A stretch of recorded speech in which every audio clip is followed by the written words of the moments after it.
See, people are high on pot and drugs and other wacky thoughts, pushing it. Then I'll tell you what happens. Then you have such a severe crisis, the cities and the counties will then be mandated to build government housing. And maybe a few special people will be said, hey, you got a couple million. You put in your 5 million, the government will take taxpayers' money and put in 5 million, and you build these units, and we'll give you an exception to rent control. Now we're starting to pick between who's a good landlord and who's a bad landlord. And what do you think? Do you think the little mom and pop guy like me that might own a duplex or a fourplex somewhere in Santa Maria, rent control will kill me, don't have any political power? No, it'll be the guys that own 500 units. So then the little landlord. By the way, the first landlord to go to jail for violating rent control in Los Angeles, the rent control in Los Angeles was aimed at the white, Jewish, rich landlords that own hundreds, thousands of units. First guy to go to jail was a guy that owned, I think, a triplex. He was a black man. That's, and the black said, oh, good, we're going to get rent control. First guy to suffer was an entrepreneur, old black man, and his tenant was I would have to say, a reasonably crazy wacko. So I'm telling you real life experience of how that works. Now, my friend Tom Mesereau appears to have lost his case for Bill Cosby. Bill Cosby lost his only son. There's my friend Tom Mesereau. He was on this show here December 10th of 2010. There's Bill Cosby, who used to look a lot younger when he had this comedy show. And it was like one of the biggest things since Amos and Andy, which was a black comedy show when I was a young kid you used to see on TV in the 50s. And most blacks would not want to identify with Amos and Andy anymore. However, there's several things that fit right into the opening with Daniel Dizek. If you watch that whole show, and you can find it on YouTube, what's it called, Reggie, on YouTube? I forget. I uploaded it and I forgot. Dizek admits California courts are crooked. Yeah, Dizek admits California courts are crooked. And he names... Your YouTube channel. Right, on the William Wagener YouTube channel. Go to William Wagener on YouTube, then put a comma, put Daniel Dizek admits California courts crooked or corrupt. Here's the point. He named the current chief of the California Supreme Court as dishonest, crooked, and taking bribes. He named the past chief Supreme Court justice. And then he brought up the stock brokerage. Charles Schwab, I think, was the name. If I'm wrong, don't hold me to that. But and he's really angry with Charles Schwab. And he says, justice is really not being applied equally, okay? We're going to get to my guest here in just a few seconds. In Bill Cosby's case, his only son was killed at about age 30, I think. He was born in 1969 and murdered by an 18-year-old near the 405 freeway in the hills. And they caught the murderer. How can you punish a man more than killing his only son? His only son. I can't think of any way you could hurt Bill Cosby any more than what's already happened to him. So if he did something that these women were not really on board with, I would say,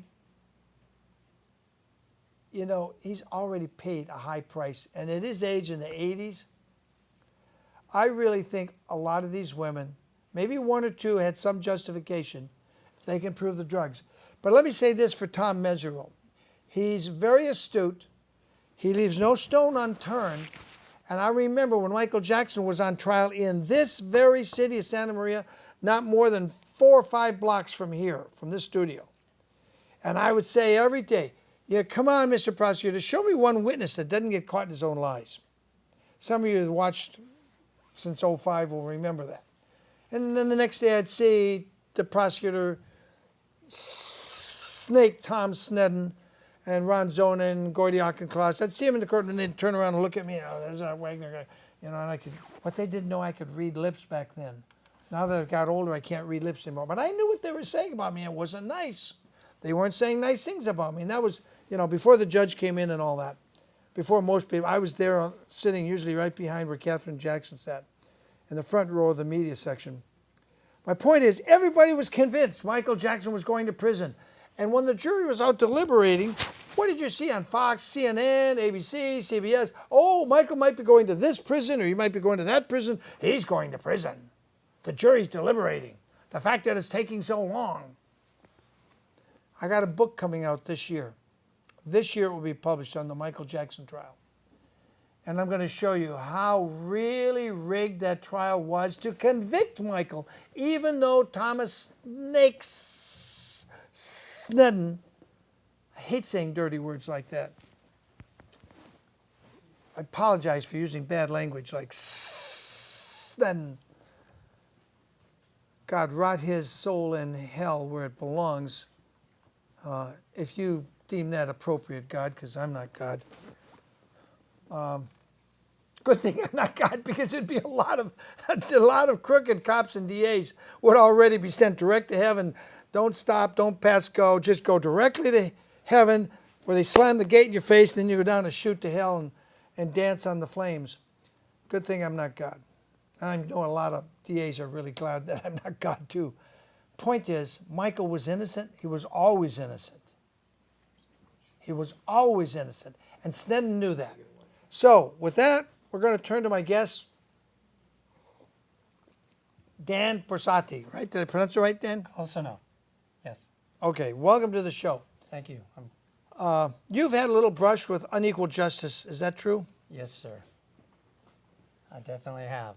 It started back in around 2001. I was in a horrific car accident, and I ended up having a Social Security representative payee who was acting as fiduciary.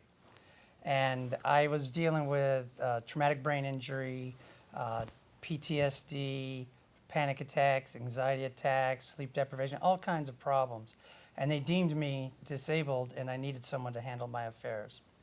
So I had these confidants that I trusted, and after all the surgeries and cognitive training, I ended up with a lawsuit, settlement. And that settlement was pretty substantial. Over $500,000? Yes. I'm not supposed to tell because there's allegedly a Yeah, you can't gag. disclose, but it's Yeah. all gone. The money's all spent. So what can they do to you? Yeah. So I mean, they're going to take the money away from you now? No, they wouldn't be able to do that. It's already long gone. Okay, go ahead. So Scott Niner and Robin Niner from Santa Clarita, California.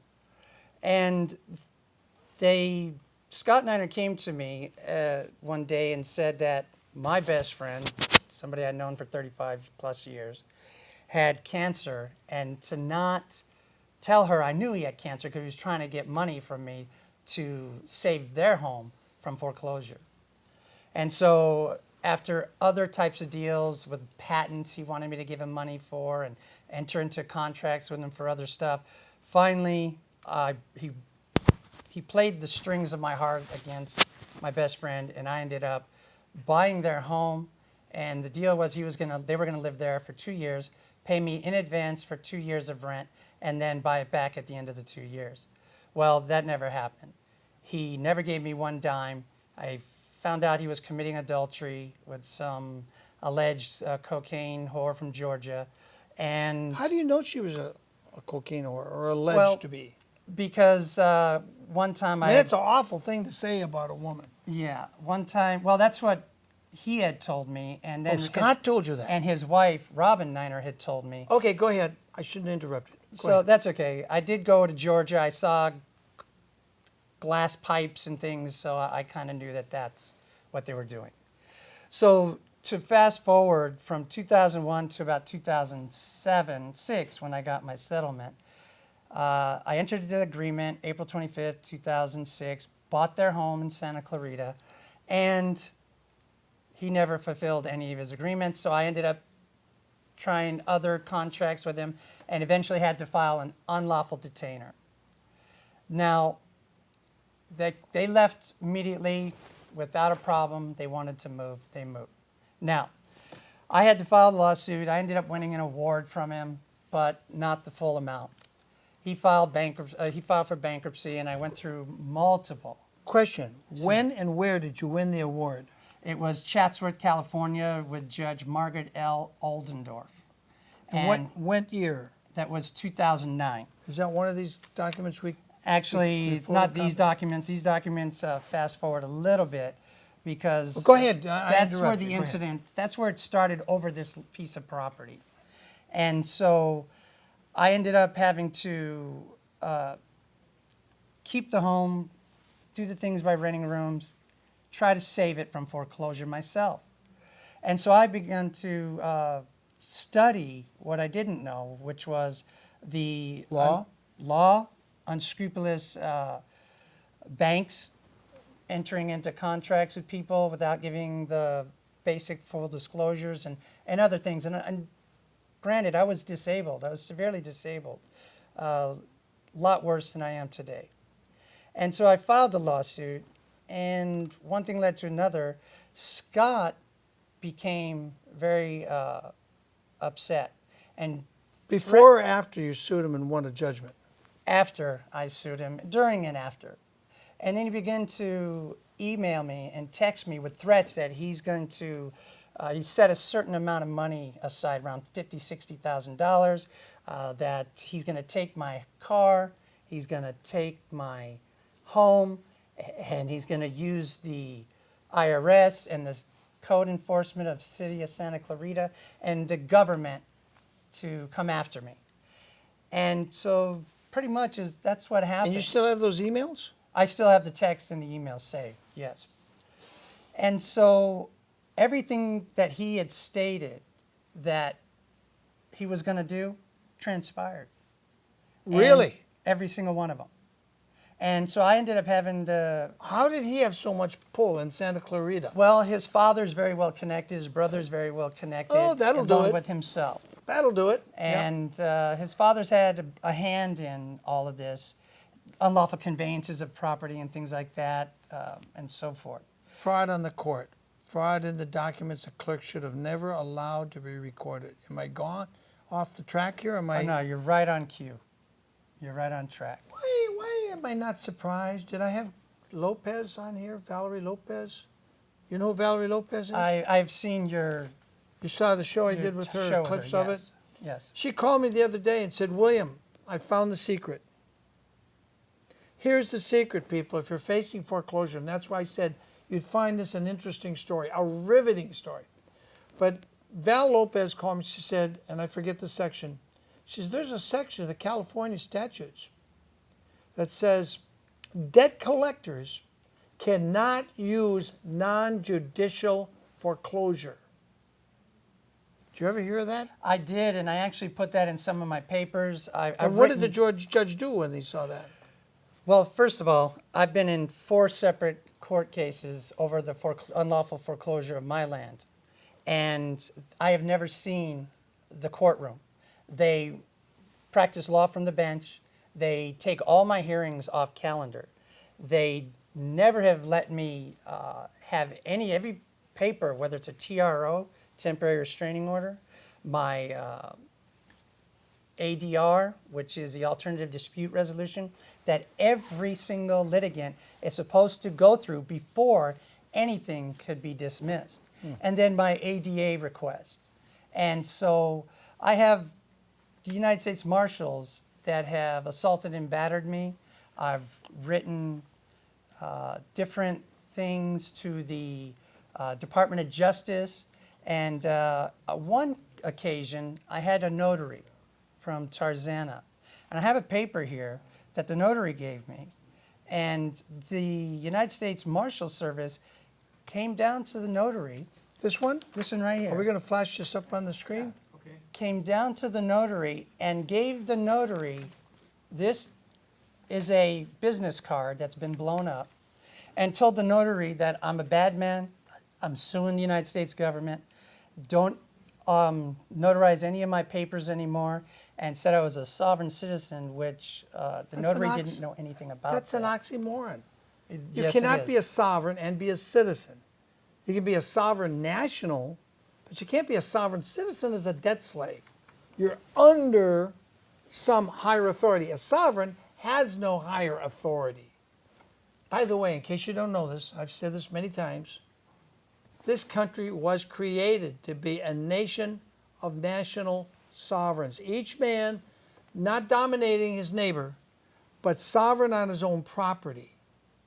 When he's on his property, he's the king. You ever heard that phrase? Every man's house is his castle? That's because it goes back to the Revolutionary War.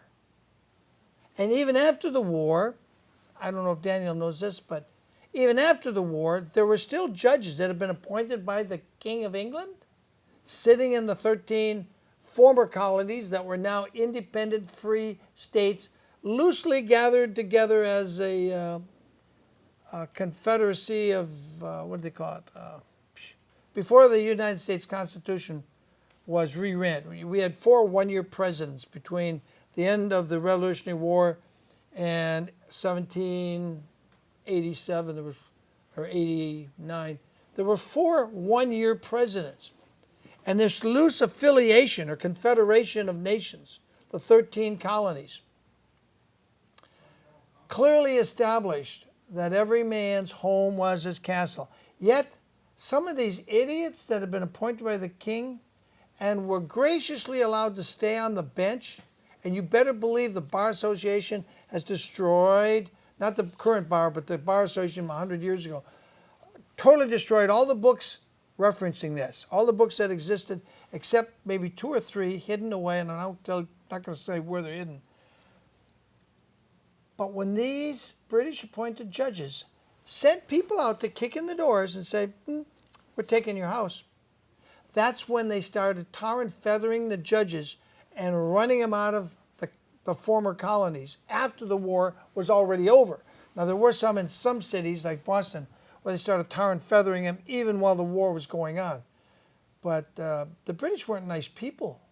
And the king, King George III,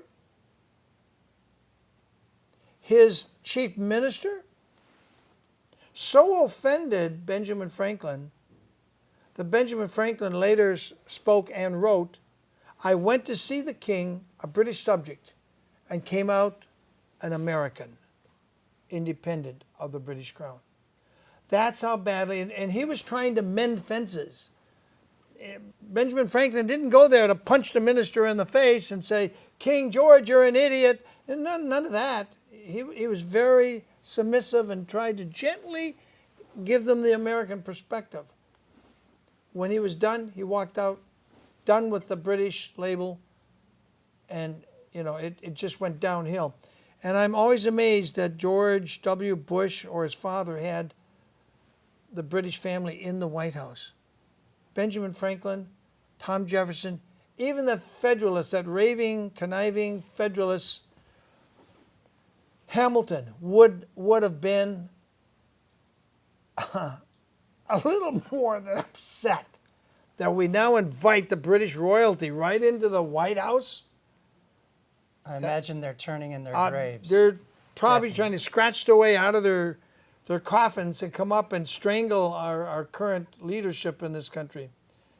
But I'm not against civility but to invite them into the White House, have a state dinner with them outside the White House at the Marriott Hotel or something, but not in our government. That's the people's White House. It's not Trump's White House. It wasn't Obama's White House. They're just temporary tenants.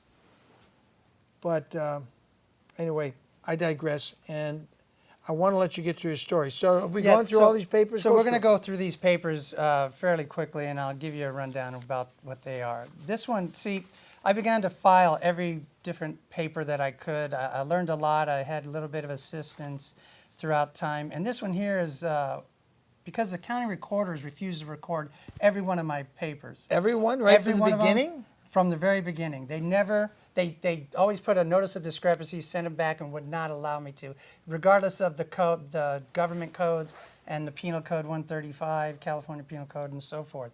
And so this one I was forced to do what's going on at the address. And this one here, I sent to over 400 of the homeowners in the local neighborhood because they were asking questions about this protected allodial title that I have, and it's a sign that we erected on the home.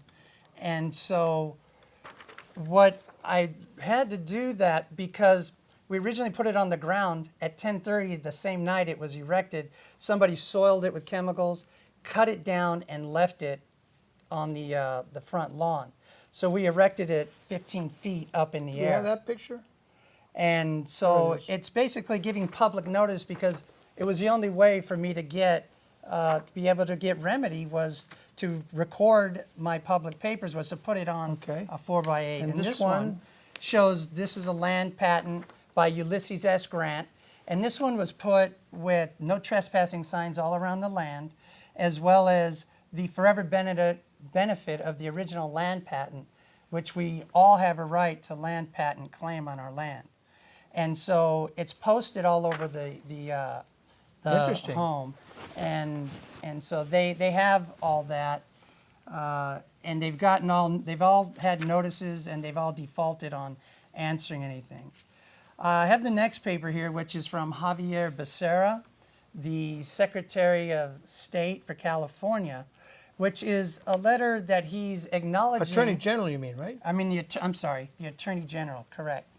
And I've sent things to the Secretary of State, to Donald Trump, to what's his name, Christopher Wray from the FBI, and about 15, 20 different government entities. About a 375 to 400 page manual of all the deprivations of my rights, especially the unalienable rights, and of the conspiracy and so forth that these people are perpetrating. Remind me to on give you a phone number to call when we're off camera, when we're done with the show. I would definitely appreciate that.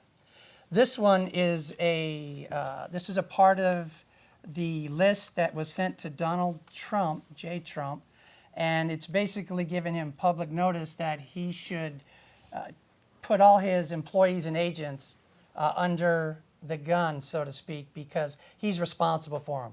I have worked my way up to the top. The buck stops with Donald J. Trump, and so far I haven't heard anything back from him. I've sent him now 3 papers. One was 375 pages. The other one's about 100 pages. Now this one here. He's been a little busy with the war of words with CNN and ABC, Yeah. CBS, all the corrupt corporate media. And I wasn't sure that he would be able to get back to me, but at least one of his staff members. Well, Daniel would say Dizek something. did get a letter back from the White House, and we read and showed you part of that letter when I think the second or third time Daniel was on my show, which, by the way, Daniel says it's only a matter of time they're going to have to give him his license back. He's won all the appeals. So the bar is sitting in, I don't know what you call that at law, but they're at a deficit. They're failing to do, apparently, according to Daniel Dizek, what he texted me the other day, they're failing to do their duty. And they've got a special deal with the government. They get to issue bar cards, which they call licenses, but it's not a license. If you look up the definition of a license is granted by a government employee. The Bar Association is a private club. There's the State Bar, there's the San Francisco Bar, there's the Los Angeles Bar, there's the American Bar. Then there's I forget the bar, but it's basically all communist lawyers in that bar. I'm not exaggerating. They're just, that one bar was formed when they wouldn't allow certain attorneys because they were all left-wing communists. Well, you certainly put Donald J. Trump's name in all caps for enough places. I hope he reads it, but I'll give you a phone number to call. So Yes. what, you got no reaction from this? I haven't had any reaction from this one, but the letter, this letter that I was talking about earlier from Javier Becerra, Yeah, show that one. He did respond to this letter, and basically stating that he knows that I'm not a citizen, United States citizen, or a California citizen, that I'm a private individual, and he refused to help a private individual because he states that I'm not a citizen. Citizen. A citizen. How So cute. yeah. So that's what it says. But we in can that steal letter. your house. We can let corporations steal your house. That's right. Violate your allodial land patent. And if you don't know what a land patent is, that's what the guy I interviewed up in, what's it called, Big Bear Lake? Up there in, what is it, San Bernardino County or Riverside, up there at the lake. They're trying to steal his airport property, the only commercial property left, and they're trying to just steal it from him. What I found out is that they're actually, the government entities are actually, when they steal, and the banks and so forth, these foreclosure, I don't know what you call them. They're like Non-judicial foreclosure process? yeah, but they're an organization that's all they do, like Quality Loan Service Corporation. Yeah, they're just And- a couple of attorneys, and all they do is Right, steal that's homes. all they are. And so, but what they're doing, I heard, is that they are stealing the lands, and then they're getting land patents on these lands. Isn't that themselves. neat? Yeah. They don't allow us to, but They they won't get them allow you or themselves. me to have it, but they'll get one as soon as they steal it from him or someone else. So- And yeah. let me just again, Val Lopez says, as soon as they admit they're a debt collector, which they all do when they make that phone call and they send you paper, we are a debt collector. Right there, they lost the right to use non-judicial foreclosure.